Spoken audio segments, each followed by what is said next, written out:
Hey guys, how you doing? How you doing? I'm Craig here on the Bunnog. That's right, buddy. Live on the Thai farm. Another end of the day.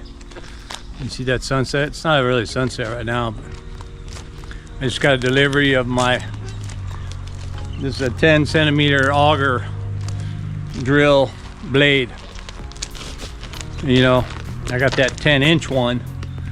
So if I want to dig the big old post holes, it kind of helps, but I want to do a lot of like, you know, bamboo, stick it in the ground, or the eucalyptus poles that are, you know, I don't need to do those 10 inches. I just need them about that big.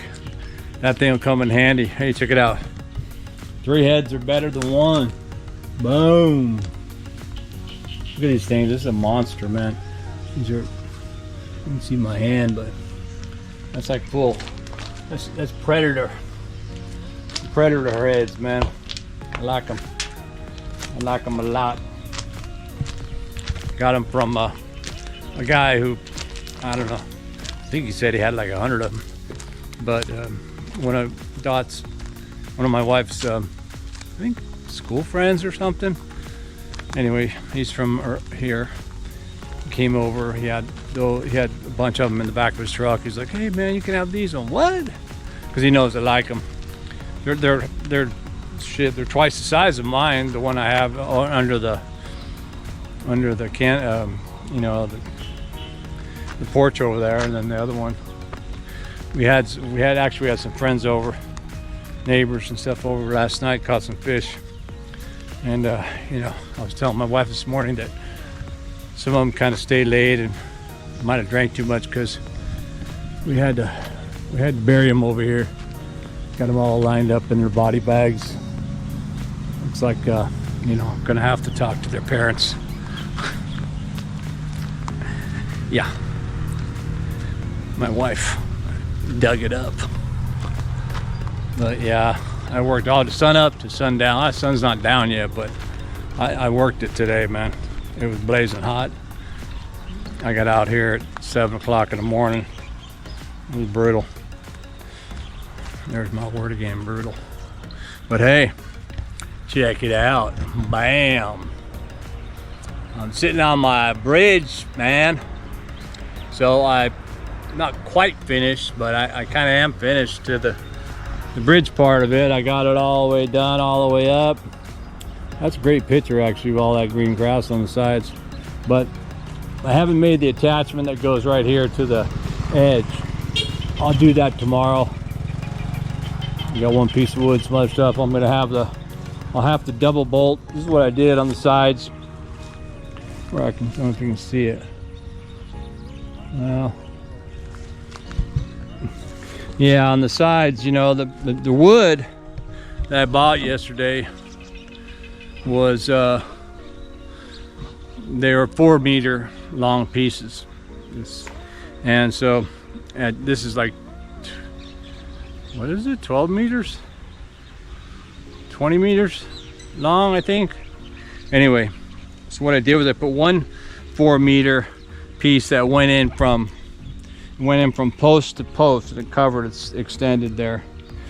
And then I had to, you know, use the bolts to lock it in. So I double locked it, you know, like here.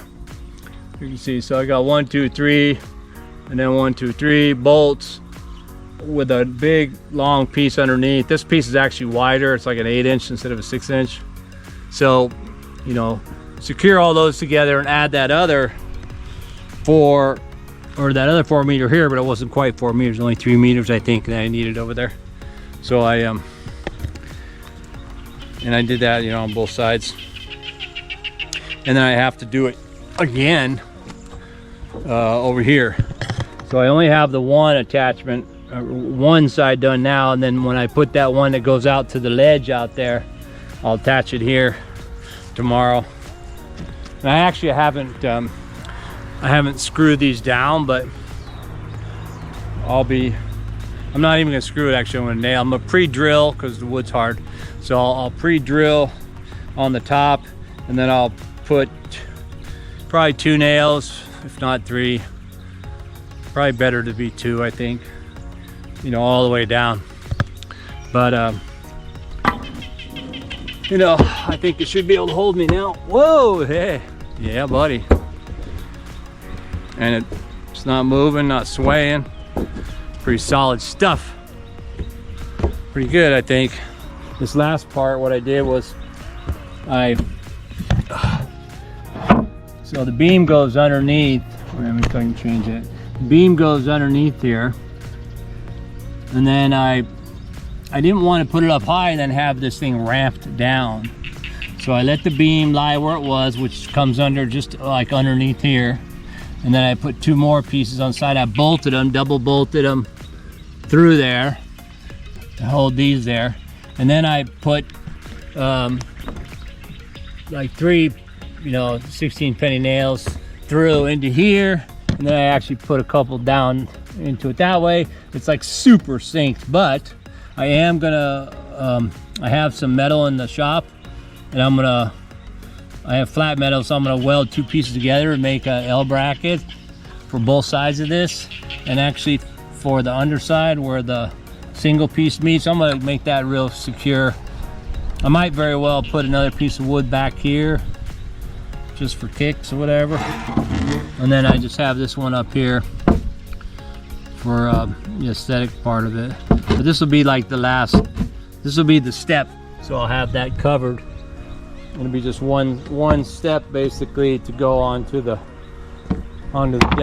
deck. Hey cat, what are you doing? You jumped up here. Let's jumped up here, follow me up here. Yeah? You like it? He's gonna probably lay up here now and you know, he'll lay up here and watch for stuff to move all night. Hey cat. I don't know what this one's name is. Dang. I think Dang. But yeah. Yeah, man. So this wood originally, I had this wood kind of pegged. I thought maybe I was gonna put it on the deck, but when I started building this bridge, I thought, you know what? I got that wood right here, and it's actually just happened to be like just enough pieces. Let's see if I can move this. No. Good. It's not moving. Oh. I didn't have any accidents, didn't chop my hand off or anything. Came close a couple times. Water is coming in now to the rice. Another piece of wood I threw over there. It's going to be I'm a little worried because I don't know if you can see it with the sun, but it's not all the way to the road yet. So about half the field, you got probably another rye or more that's not underwater, and it kind of needs to be, which means this water side will rise, and if it rises too far, it's going to go right into that garden my wife has. And look at all the beans on this side. But I don't know, man. That's something that's one of those things that you know, when we're doing this, we have to do it how we do it, whatever, and then when we see that this happens, then we'll know, right? Next time. I was watching a guy's channel. I forget the name of the channel. It's here in Thailand.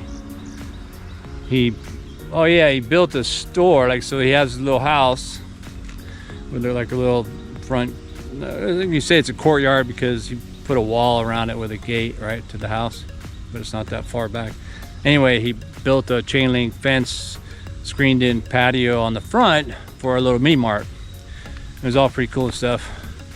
And then, you know, a few weeks into it, whatever, selling stuff and everybody, you realized that he's facing the windy side and all the wind and dust and all this other stuff, and he's like, dang, man. So now he paid I think he said it was like $1,650 US and dollars, and he enclosed the whole thing with glass, you know, top to bottom, aluminum, like a 7-Eleven would be. But you know, he wouldn't he didn't think he needed to do that first because, you know, he never had the mini mart there. Well, I mean, I think I knew that we should have put more dirt on top of that garden area, made it higher, because water's coming. And my concern really is that side, the water's already there, and those posts are there. I dug down pretty deep, but you know, I didn't have an excavator or whatever. I didn't have a machine to pound down holes or whatever for the cement and all that. I just dug it by hand, you know. I dug it down probably a meter, but the water, there's half a meter of water in there right now. And you know, that's why I insisted that I, you know, weld the metal on the top and tie that side to this side and all that, so it's one whole unit. So if it does impact that side because of the water and you know, the weight, the whole unit will move, which will be better, I guess. I don't know. It'll maybe be more difficult for the whole unit to move. This side will hold it. This side is actually deeper too, so it'll hold that side. And so we'll see though, because there's, like I said, there's still more water coming. The other rye that sits on this side, it doesn't have water yet. It's got a little bit of water, but we had Dot's sister who's doing the rice. The water comes in, like the government opens it up and it starts to come in, so they sat out at night, like all night. You watch the water and you let it come in, you know. You can block it on that side, let it all come flush in and fill up your land, and then it's like the next guy's turn or whatever. But you got to watch when they do it. You know, if they do it at 2 in the morning, then you got to be there so you can capture it. You know, I guess before someone else does, I don't know. But everybody knows, kind of like clockwork. They all take their turns and take time, flood their fields. Those guys already flooded, and I think I might have showed it in the drone before or something, but they're all rice now. They're probably 8 or 12 inches of rice growing, so they don't have to flood their field anymore. We need to flood them to make that initial sprout get going, but worked out. What else? Yeah, I sneezed a bunch of times today for some reason. Now I can't hear right. I can never hear good anyway, but it's like that congestion thing where it echoes in my ear. Makes me crazy. Oh my gosh. And of course this guy following me. Woo! Well, I felt accomplished today. That bridge work was not easy. I initially was locking in the middle between the two posts, that double lock system, and it wasn't going to work because the way that it was kind of wasn't true. You know, it was kind of bending a little bit and this and that, and those posts are the 4-inch posts. They're not 6-inch. In hindsight now, I think I probably should have used 6-inch or something, but because when I was first bolting them into the cement post, one of the seating parts of the cement post, I heard it go like, you know, like crack under pressure or whatever, and I was like, ugh. And so I went and looked at it, and it was just a side piece that kind of broke off, but it was still indicative of stress. And so I was like, no, I can't do that. You know, so I had to unbolt the lock and redo it. That's why I put a single beam on each side, attaching the two posts together so that it was, you know, level and straight and all that good stuff. I did have to put a little bit of a wedge on one side behind it, but it came out a lot better. And then, you know, when I attached the ends on that side, it was a lot straighter and everything too. So it worked out pretty good. Started to rain once, and I had to collect my electrical stuff and get it out of there. but it was only like for 20 minutes or something. So I went back out there. It was already dry because it was like super hot and it was raining in the, you know, in the sunshine. So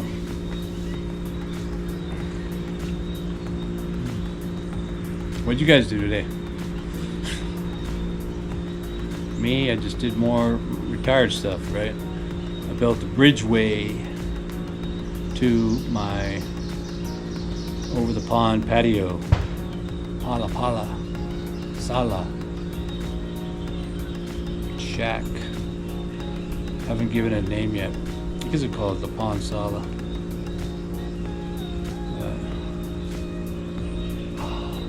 It didn't rain like bad last night or anything. It was pretty good weather. We sat out over there and ate a bunch of salty fish. If you don't know what that is, you gotta try it. It's probably one of the best things in Thailand. It's better if it's like a super big fish. We had like 6 or 8 fish from our pond. They were a little smaller, but usually when you go to the market, you'll see these giant tilapia that are encrusted in salt and barbecued. You know, you think, man, I'd never eat that thing. But you don't eat the salt, the skinny, or the salt skin part. You can eat some of it. Actually, it's pretty good, but it's super salty. But the white meat underneath is like steamed, and you know, it's awesome. Take the white meat and wrap it up in like romaine lettuce with, you know, some noodles, hot sauce, and, you know, what's that, cilantro or something, or basil. Just make these little wraps with that fish. Oh man, I could eat that all night. Of course, I was drinking some beers, so that helps. But anyway, that's it for my update here on my life on the Thai farm. Uncle Craig Bannock YouTube channel. If you haven't subscribed, subscribe, man. Why not? It's not a. Somebody commented I can't afford it or something. I'm like, what? Must not use YouTube too much because YouTube doesn't cost money. They shouldn't. They probably shouldn't use the word subscribe.